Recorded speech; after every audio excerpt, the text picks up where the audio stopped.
নমস্কাৰ আৰম্ভ কৰিছো সম্পাদকীয়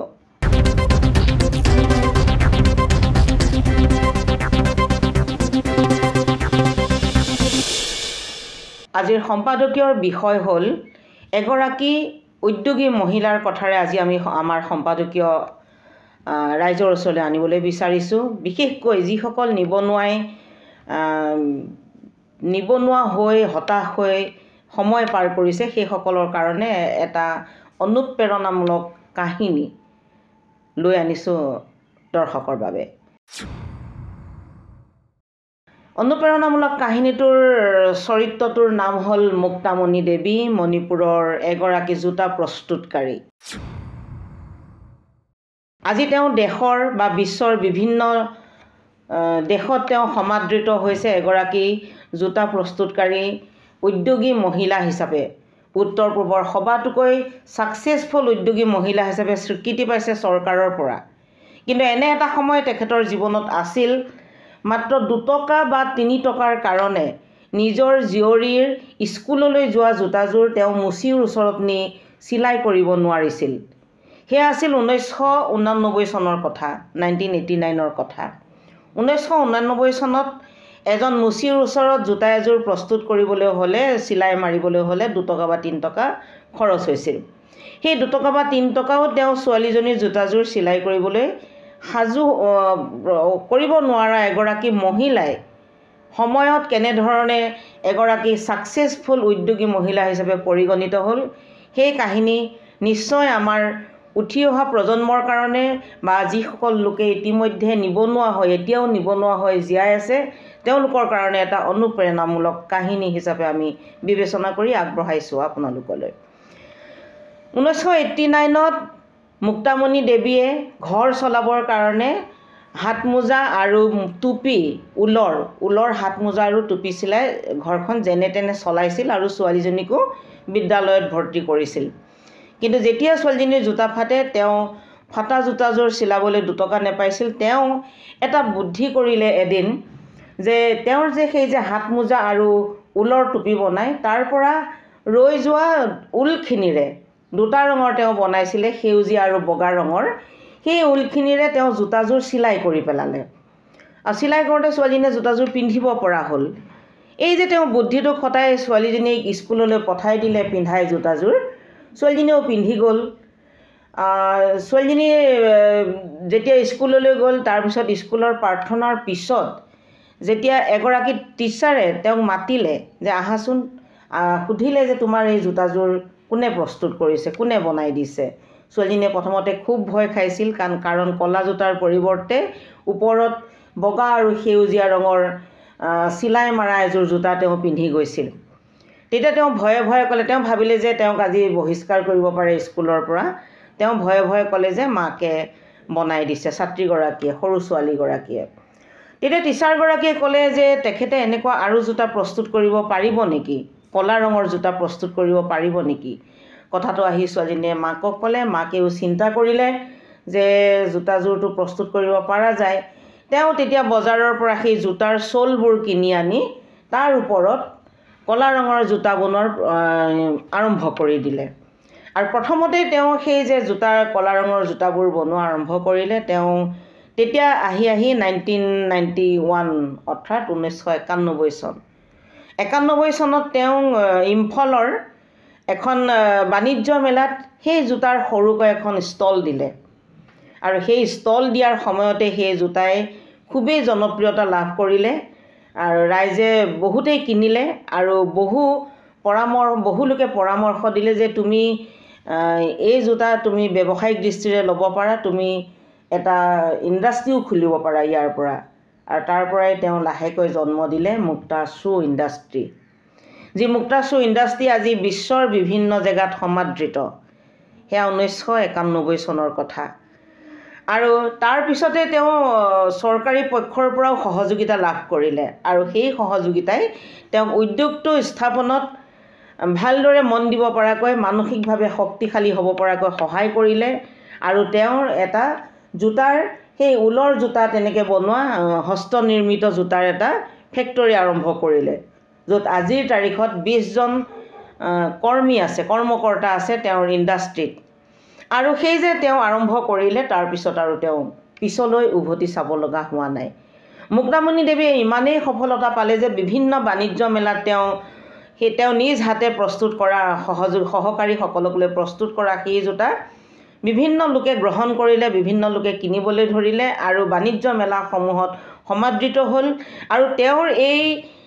জোতা অকল গোটেই ভাৰতবৰ্ষতে সমাদৃত হোৱা নহয়, তেওঁৰ এই জোতাই বিশ্বৰ কেইবাখনো দেশৰ নাগৰিকৰ, কেইবাখনো দেশৰ ক্ৰেতাৰ সঁহাৰি লাভ কৰিলে। অৰ্থাৎ তেওঁ বাণিজ্য মেলাসমূহৰ জৰিয়তে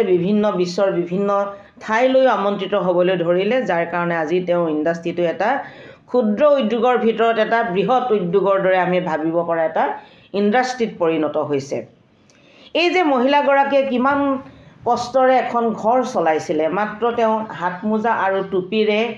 আৰম্ভ কৰা এটা ব্যৱসায়, সেইটো এটা সৰু ব্যৱসায় আছিল, যিটো ব্যৱসায়ত তেওঁ ভাবিব পৰা নাছিল ইমান ডাঙৰ এটা পৰ্যায়লৈ নিব পাৰিব,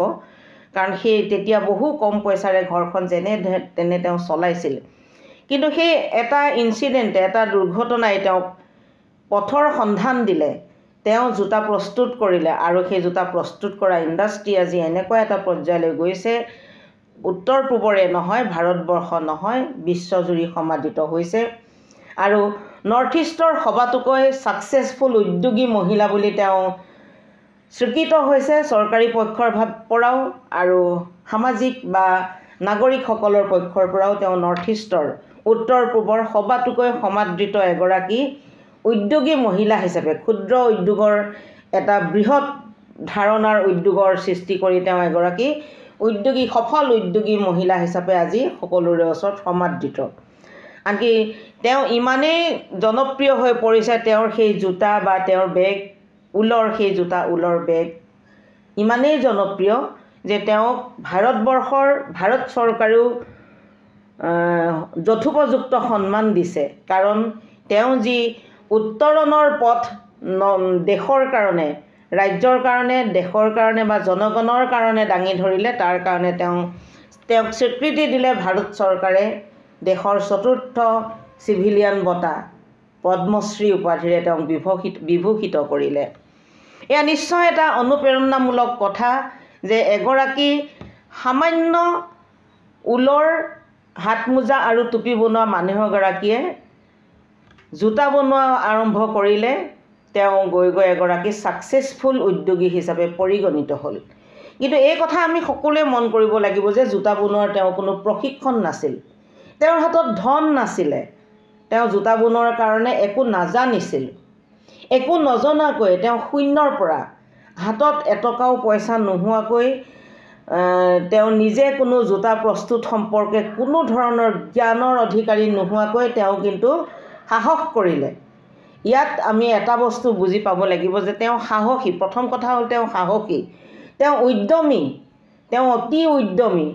তেওঁ কোনো কথাক ভয় নকৰে, যাৰ কাৰণে তেওঁ সেই টিচাৰগৰাকীয়ে কোৱা সেই কথাটোক তেওঁ এটা ব্যৱসায়িক দৃষ্টিভংগীৰে গ্ৰহণ কৰিলে, যাৰ কাৰণে আজি তেওঁ এগৰাকী সফল উদ্যোগী। তেওঁ বহুতৰ কাৰণে প্ৰেৰণাৰ উৎস হ'বলৈ পাৰিছে। প্ৰিয় দৰ্শক, এইসকল ব্যক্তিৰ যদি আমি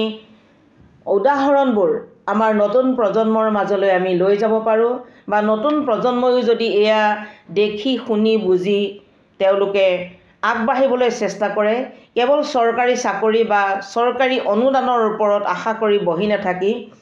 নিজৰ সৰু সৰু সুবিধাৰে, সৰু সৰু কামেৰে ডাঙৰ চিন্তা কৰি আগুৱাই যাবলৈ নিশ্চয় পাৰে। আমাৰ অসমৰ ক্ষেত্ৰতে মই যদি ক'বলৈ যাওঁ, অসমৰ আমাৰ ল'ৰা ছোৱালীখিনিয়ে আচলতে চৰকাৰী চাকৰি বিচাৰি হাবাথুৰি খাই থকাতকৈ তেওঁলোকৰ হাতত বহুত চ'ৰ্চ আছে। অসমখনো বহুত চ'ৰ্চৰে উৎসৰে ভৰা এখন ৰাজ্য। ইয়াত আমাৰ খেতিৰ কাৰণে পৰ্যাপ্ত মাটি আছে। যিকোনো খেতি, চাহ খেতিয়ে হওক বা ধান খেতিয়ে হওক বা যিকোনো ৰবি খেতি হওক, বিভিন্ন খেতি বাতি কৰিব পৰা আমাৰ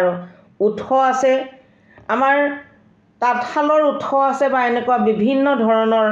উদ্যোগীকৰণৰ সুবিধা আছে আমাৰ ৰাজ্যখনত। কিন্তু আমি সৰহ সংখ্যকে, বিশেষকৈ আমাৰ অসমীয়া বুলি আমি যিখিনি কোৱা যায়, সেই মানুহখিনি বেছিকৈ চাকৰিমুখী। এই চাকৰিমুখিতাটো আমাৰ অসমীয়া জাতিটোৱে যদি পৰিহাৰ কৰে, আমাৰ হাতত থকা সুবিধাসমূহ যদি আমি ব্যৱহাৰ কৰিবলৈ যাওঁ, আমি প্ৰত্যেকে একোগৰাকী মুক্তামণি দেৱীৰ দৰে সফল উদ্যোগী বা সফল ব্যৱসায়ী হিচাপে পৰিগণিত হ'ব পাৰোঁ। অৱশ্যে এতিয়া কিছু পৰিমাণে সেয়া সংখ্যাত অতি তাকৰ আমাৰ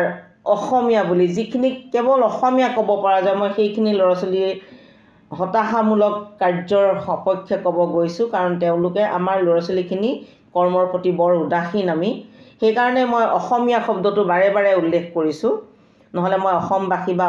অসমৰ ল'ৰা ছোৱালী বুলি ক'লোহেঁতেন। অসমৰ বাকী জনগোষ্ঠীসমূহৰ ল'ৰা ছোৱালীসমূহৰ মাজত কৰ্ম উদ্যম আছে, ইয়াৰ ভূমিপুত্ৰখিনিৰ ল'ৰা ছোৱালীখিনিৰ মাজতো আছে, বা বাহিৰৰ পৰা যিখিনি আহিছে বেংগলী, বিহাৰী, গুজৰাটী, মাৰোৱাৰী বিভিন্ন সম্প্ৰদায়ৰ মাজত কিন্তু কৰ্মোদ্যম আছে তেওঁলোকৰ মাজত। কিন্তু আমি অসমীয়া বুলি আমি একদম অসমীয়া বুলি চিল মাৰা যিকেইটা মানুহ আছোঁ, সেই মানুহকেইটা কিন্তু সঁচাকৈ আমাৰ গৰিষ্ঠ সংখ্যক এলেহুৱা। সেয়েহে মই আমাৰ এই নৱপ্ৰজন্মৰ কাৰণে বা নৱপ্ৰজন্মক আগুৱাই নিয়াৰ ক্ষেত্ৰত পিতৃ মাতৃসকললৈকো আহ্বান জনাবলৈ বিচাৰিছোঁ যে মুক্তামণিৰ দৰে তেনেকুৱা বহুত উদাহৰণ আমাৰ সন্মুখত পৰি আছে। আমি খালি সাহসেৰে এটা নিজক আগুৱাই নিয়াৰ শক্তিশালী মনৰ অধিকাৰী হ'ব লাগিব, আৰু যিকোনো চেলেঞ্জক প্ৰত্যাহ্বান জনাব পৰা শক্তিৰ অধিকাৰী হ'ব লাগিব। আৰু তেতিয়া নিশ্চয় এই যে যিখিনি অসমীয়া বুলি মই কথা কৈ আছোঁ, সেই ল'ৰা ছোৱালীখিনিৰ মাজতো কৰ্মোদ্যম বাঢ়িব, কাম কৰিব পাৰিব, নিজেই নিজক একোজন উদ্যোগী ৰূপে প্ৰতিষ্ঠা কৰিব পাৰিব, আৰু তেতিয়াই নিজৰ লগতে নিজৰ ঘৰখনটো উন্নত হ'বই, সমাজখন উন্নত হ'ব, দেশখনো